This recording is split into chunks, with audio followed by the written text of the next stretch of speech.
بسم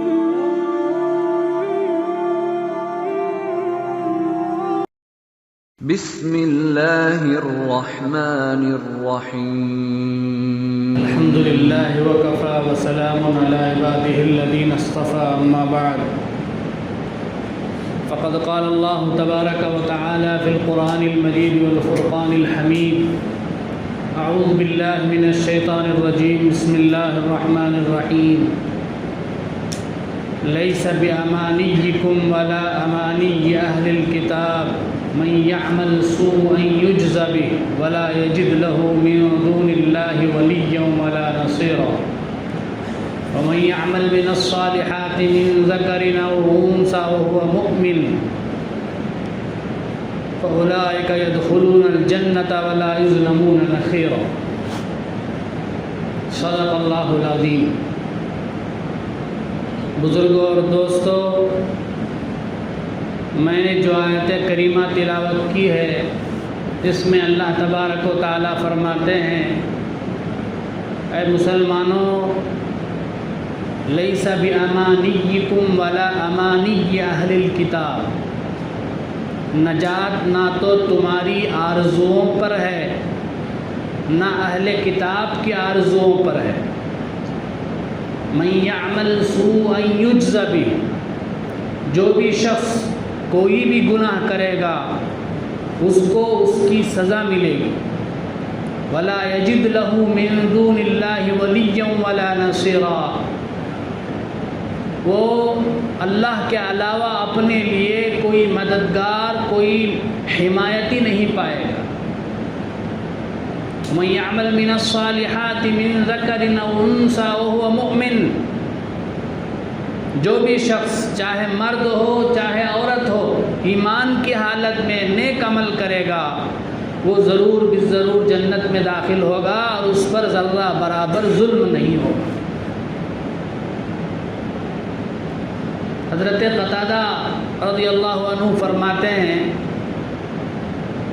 یہ آیت مسلمانوں اور اہل کتاب کے آپسی گفتگو کے سلسلے میں نازل ہوئی۔ ان کے درمیان آپس میں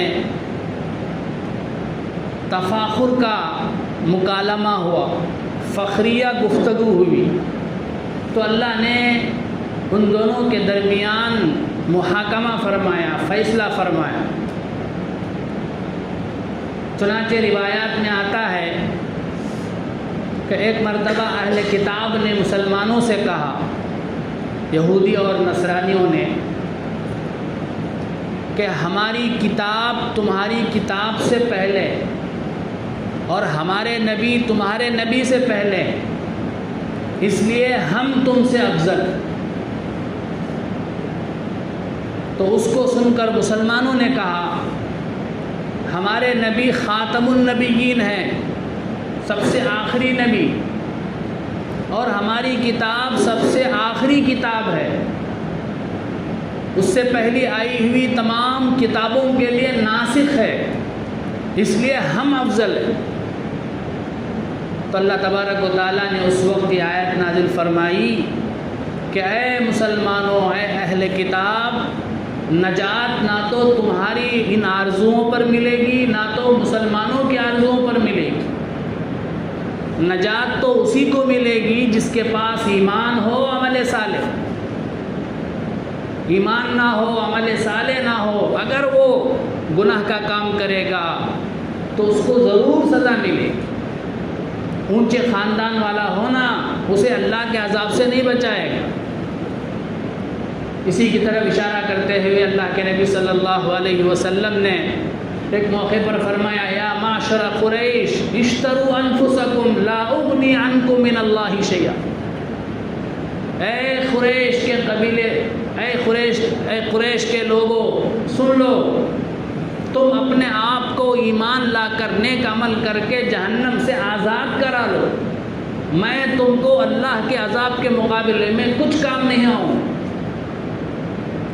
یا بنی عبد مناف لا اغنی عنکم من اللہ شیئا، اے عبد مناف کے خاندان والو تم بھی سن لو، میں بھی اللہ کے عذاب کے مقابلے میں تمہیں کچھ کام نہیں آؤں گا۔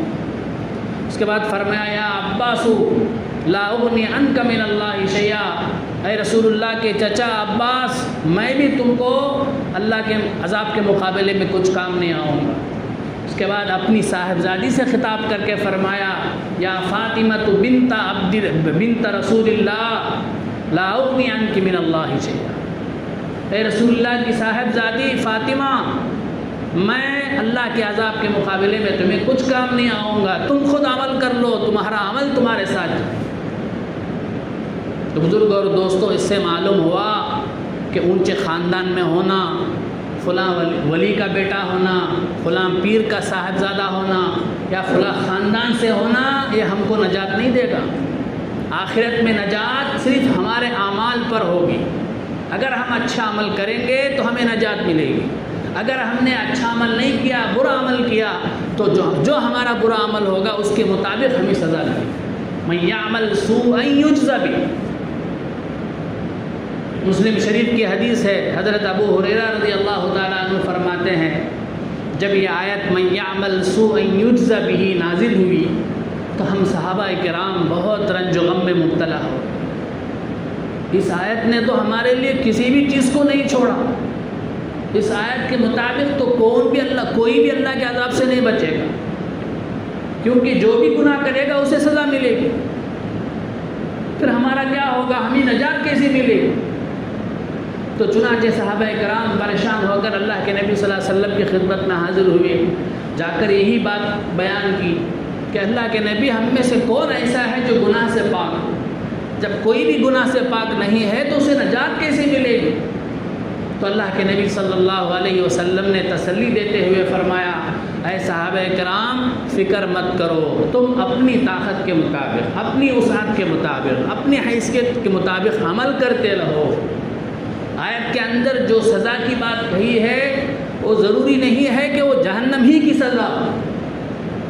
دنیا میں بھی اللہ تبارک و تعالیٰ تمہارے برے اعمال کی سزا تمہاری مصیبتوں کی شکل میں دے دیتے ہیں، تمہاری بیماریوں کی شکل میں دے دیتے ہیں، تمہاری تکلیف کی شکل میں دے دیتے ہیں۔ اس کے بعد اللہ کے نبی نے فرمایا حتیٰ کہ تمہارے پاؤں میں جو کانٹا چبھ جاتا ہے وہ بھی گناہ کا کفارہ ہو جاتا ہے۔ ترمذی شریف کی حدیث میں ہے اللہ کے نبی صلی اللہ علیہ وسلم نے اس آیت کو حضرت ابو بکر صدیق رضی اللہ تعالیٰ عنہ کے سامنے پڑھ کر سنایا، تو جیسے ہی حضرت ابو بکر رضی اللہ تعالیٰ عنہ اس آیت کو سنے من یعمل سوءا یجز بہ، تو ان پر ایسا اثر ہوا گویا کہ ان کی کمر توڑ گئی۔ تو اللہ کے نبی صلی اللہ علیہ وسلم نے حضرت ابو بکر سے پوچھا اے ابو بکر تمہاری یہ حالت کیوں ہو گئی؟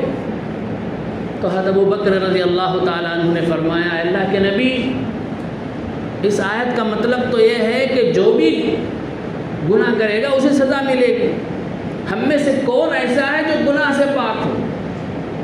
تو پھر ہمیں کیسے نجات ملے گی؟ اس فکر سے جو ہے میں ایسا ہو گیا ہوں۔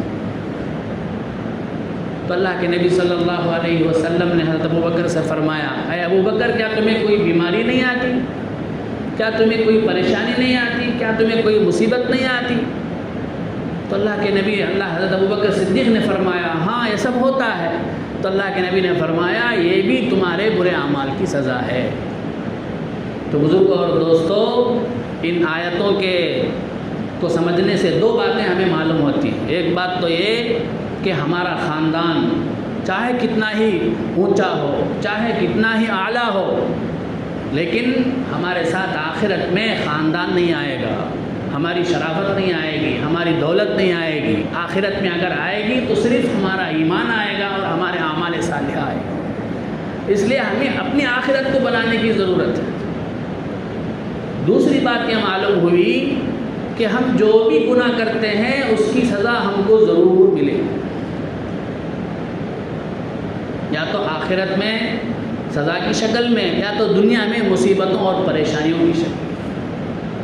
تو اس لیے دنیا میں اگر ہمیں کوئی مصیبتیں آتی ہیں، پریشانیاں آتی ہیں، تکلیفیں آتی ہیں تو ہمیں بیزار نہیں ہونا ہے، غمزدہ نہیں ہونا ہے، رنجیدہ نہیں ہونا ہے، بلکہ یہ سوچنا ہے کہ یہ تو ہمارے اعمال کی سزا ہے۔ بزرگان دین جو ہے یہی سمجھتے تھے، اگر کبھی ان کا کھانا خراب ہو جاتا تھا تو سمجھتے تھے کہ یہ ہمارے اعمال کا صلہ ہے، یہ ہمارے اعمال کی جزا ہے۔ تو ان دونوں باتوں کو غور کرنا ہے، اسی کی ان آیتوں میں ہمیں تعلیم دی گئی۔ اللہ تعالی ہمیں عمل کرنے کی توفیق عطا فرمائے۔ روزے کے بارے میں ایک مسئلہ عام طور پر پوچھتے رہتے ہیں کہ روزے میں قے ہو جائے تو روزہ رہتا ہے یا ٹوٹ جاتا ہے؟ روزے میں قے یا تو خود بخود ہوتی ہے یا تو ہم خود زبردستی کرتے ہیں۔ اگر قے خود بخود ہو جائے ہمارے اختیار کے بغیر تو چاہے تھوڑی قے ہو چاہے منہ بھر کے قے ہو روزہ نہیں ٹوٹتا۔